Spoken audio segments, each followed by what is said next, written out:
Sectarian slaughter in the Central African Republic has reached a vicious new level, according to the UN. Reports are emerging even children are being lynched by marauding mobs.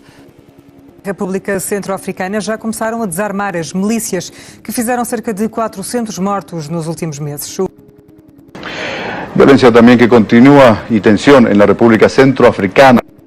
La situation en Centrafrique 100 jours après la prise de fonction de Catherine Samba-Panza. Je vous propose tout de suite d'écouter la... Ils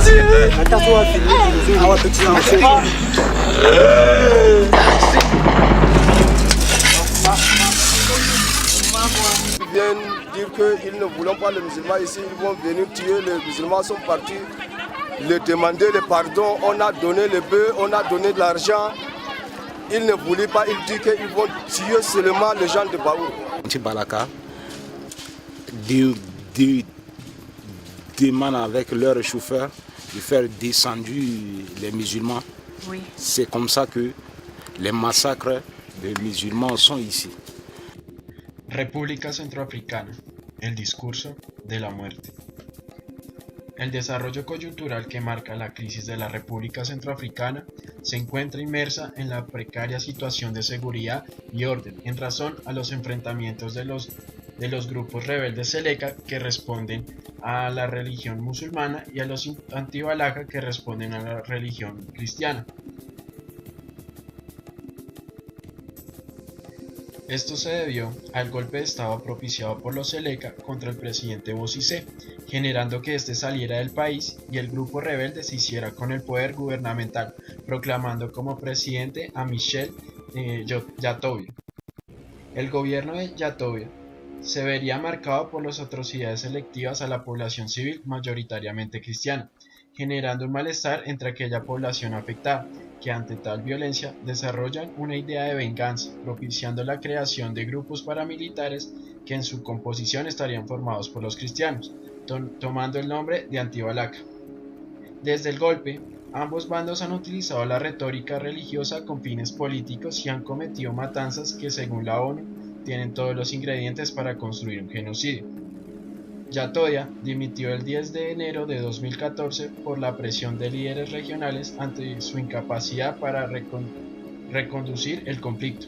10 días después, el Parlamento eligió a la alcaldesa de la capital centroafricana, Catherine Samba-Panza, como presidenta interina del país.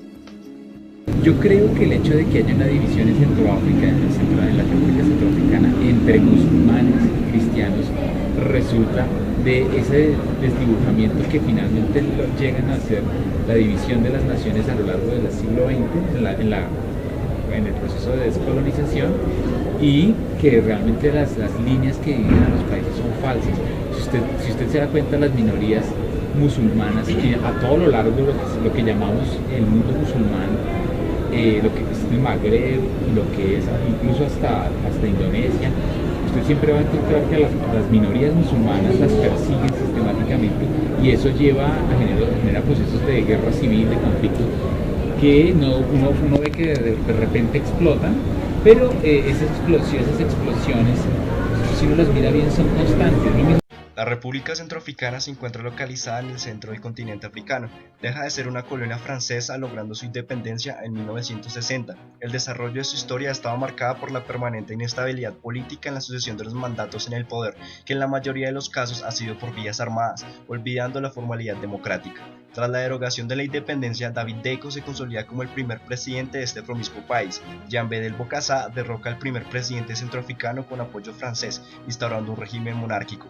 La operación Relámpago Barracuda, apoyada por el ejército galés, regresa al poder a David Deco, aunque el general Colimbo lo derroca por vías de hecho. Se celebran elecciones presidenciales en 1993, donde por primera vez es electo entre una serie de candidatos un presidente, que en esta ocasión obtuvo la victoria por vías democráticas, André Félix Patassé. Transcurso del conflicto. Actores. En los actores locales encontramos al grupo rebelde Seleka, que son la minoría musulmana, y al grupo de Anti-Balaka, que es la mayoría cristiana. Encontramos también un gobierno fracturado y débil, como es el gobierno interino de Catherine Samba-Panza. Se ha visto la intervención de la comunidad internacional, como en el caso del Chad, que que ve el ascenso del grupo Seleka al gobierno como una seria amenaza de seguridad fronteriza.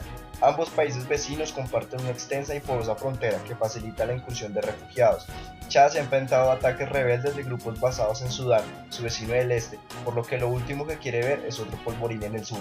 Desde 2003 ha intervenido en varias ocasiones en la República Centroafricana para sofocar rebeliones internas. Francia siempre ha mantenido una presencia militar en su excolonia. Envió en diciembre de 2013 una misión de 1.200 soldados con el aval de la ONU para intentar establecer el orden. La República Centroafricana puede ser a simple vista un desierto a la mitad de África, pero existe algo más que ello. Es la riqueza mineral en la que se ve rodeada, ya que se encuentran en esta parcela geográfica grandes cantidades de oro, diamantes y uranio, lo que puede motivar los intereses de los actores internacionales en este país.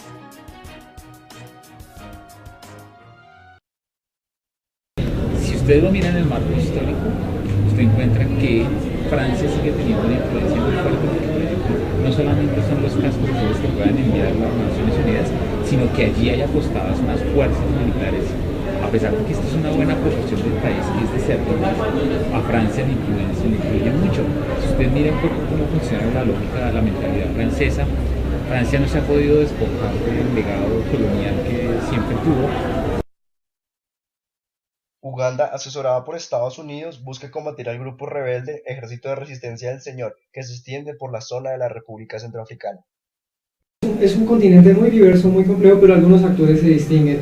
Tienen muchos recursos, no es que sea pobre, escuchaba un analista hace algunos años, no es que África sea un continente pobre, sino empobrecido. Y sí fue empobrecido por el poder colonial del siglo XIX-XX, ahora en el XXI por potencias extranjeras que están buscando sus recursos. Y para extraer recursos es mucho más fácil que haya inestabilidad. Cuando hay estabilidad es más complejo extraer recursos porque hay que pagar más, y hay que ser más equitativo y hay que proteger el medio ambiente.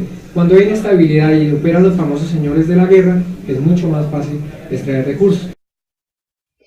Ahora, con respecto a la intervención de la ONU, la Unión Europea y la Unión Africana, vemos que se han desplegado diferentes misiones de paz internacional, como la BINUCA, que es la Oficina de Paz Integrada de la ONU, que se trata de fomentar el diálogo entre los grupos rivales por medio del apoyo a la aplicación del proceso de transición. También vemos la MISCA, que es la Misión Internacional de Apoyo a la República Centroafricana. Conjunto a la MISCA vemos la Operación Sangaris, que es la incursión de Francia en la República Centroafricana. Ahora, como un apoyo a estas misiones, el Consejo de Seguridad, el 10 de abril, mediante su resolución 2149, establece la Misión Multidimensional Integrada de Estabilización de las Naciones Unidas en la República Centroafricana, MINUSCA. Alors, pour ça, je vais être clair. Ce que vous avez entendu depuis longtemps, comme s'il y avait un conflit entre musulmans et chrétiens, c'est du pipeau, c'est du faux, c'est de la récupération. Il n'y a jamais eu dans ce pays depuis des années un combat religieux. Entonces, a un elevado nivel de corrupción, a un bajo sistema de salud, a un débil sistema de educación, a una democracia muy limitada, le sumamos conflictos étnicos, señores de la guerra operando y competición por recursos. ¿Quiénes tienen intereses en estos países? Las grandes multinacionales. Las grandes multinacionales extractoras de recursos operan allí. Por lo tanto, podemos llegar al cuestionamiento de que los Seleka y los Anti-Balaka pueden representar los intereses de toda la comunidad musulmana y cristiana en República Centroafricana, o solo se desenvuelven en el discurso de la religión para poder hacerse al poder de la República Centroafricana.